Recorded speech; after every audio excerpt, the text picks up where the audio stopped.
Earlier this month, we celebrated Veterans Day here in the United States, and while we are thankful for our veterans, the scars of war do not just fade away when they return home. Many times, those scars are not visible. In our feature segment today, a Nebraska war veteran who is finding a life in agriculture after the military. Market to Market's Josh Bittner reports on one Iraq war veteran who made the transition from warrior to worker by starting his own farm. Rural America could be considered fertile ground for patriotism. The ties of close-knit communities foster certain sentiments about people, the land, and hard work. And for some, protecting this way of life is more than just an option or an expectation. It's a given. I was done with high school in 1995. 6 days later, I was standing tall in the yellow footprints at Parris Island, South Carolina for Marine Corps boot camp. My mom was a Marine. And so I told the recruiters I wouldn't sign anything unless they had in writing I could go to Parris Island and graduate from the same place my mom did 20 years prior. Dan Romas pursued a military career that took him across the globe. But wherever the young Nebraskan was stationed, his thoughts would eventually turn to home. One of my favorite memories as a child growing up in Lincoln is every other summer. The folks would take me and my younger brother and sister, and we'd go up and visit grandma and the uncles on the farm in North Dakota. They had chickens roaming about the farmstead, and it was like an Easter egg hunt every day we were out there. Reminiscing over similar rural traditions helped some homesick troops make it through long deployments. We could have been talking about playing cards or about any number of things, but the common thread that we had was agriculture. Once back stateside, Romas's dreams of farm life began to germinate. Stationed in New York State, he struck a deal with a local dairyman to help milk 80 cows in exchange for hunting rights. But the soldier soon found more fulfillment in work than play. I really enjoyed that. You know, it was early days, long hours, but there's something about working on a farm that I think brings the best out in people because it teaches a very good work ethic. While he loved agriculture, Romas prioritized his military service and the benefits it could provide. Once his initial commitment to the Marines concluded, he enlisted in the Army and earned a college degree. But while pursuing a master's, the Cornhuskers' educational path took a detour. I was doing research for about a year and a half before I got the phone call calling me up for a deployment to Iraq.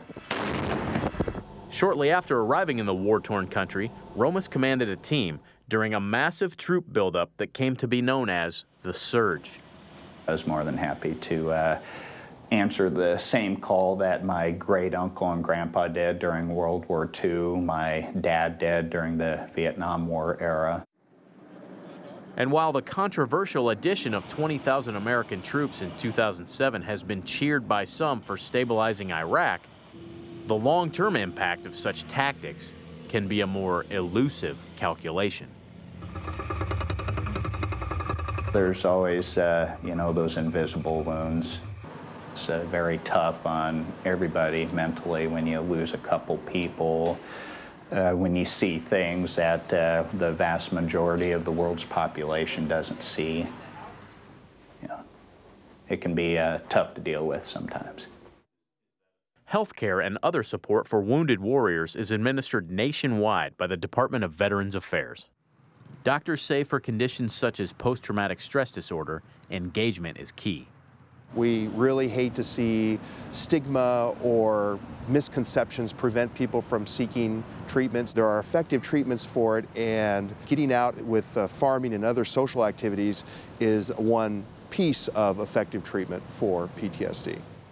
When I'm out here, it's a way for me to detach or forget about everything outside these walls, outside of this farm.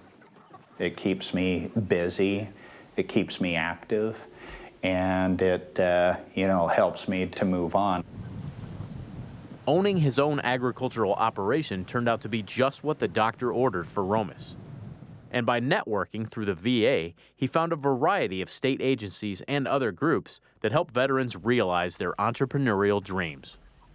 There's a good financial reason for doing what I'm doing now. It's a low startup cost, starting up a small poultry operation, compared to wanting to start up a dairy farm. Then there's the memories as a kid, gathering up the eggs, being around the chickens on the farm in North Dakota. I think it's been a great help for him to have him feel busy and be something that he's interested in and something that can be a service to other people. A $6,000 grant and a $35,000 microloan covered the startup costs for Romas's Prairie Pride Poultry.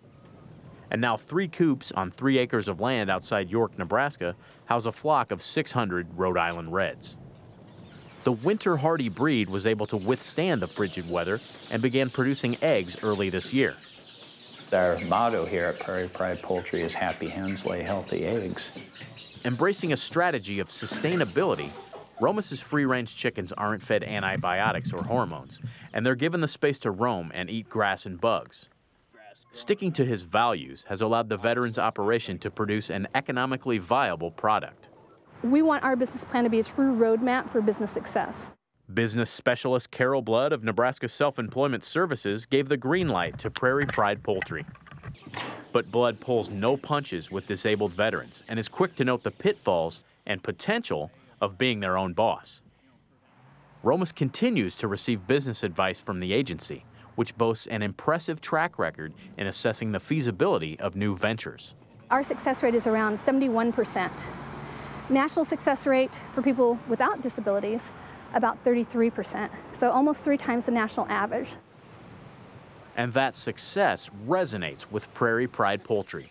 Dan Romas's hard work has garnered national recognition via point-of-sale branding on products produced by veteran farmers. And he has advice for fellow veterans considering a career in agriculture. Hey, chick, chick.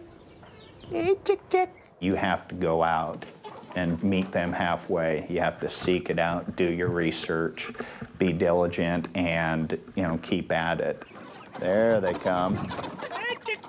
And when you knock on their door, they're going to open it, and they're going to help you. And I'm living proof of that. They opened the door when I went knocking. For Market to Market, I'm Josh Bittner. You can watch this story on Dan Romas on our Farmweek website. That's farmweek.msucares.com. You can also watch Farmweek stories on our Farmweek USA Facebook page and YouTube.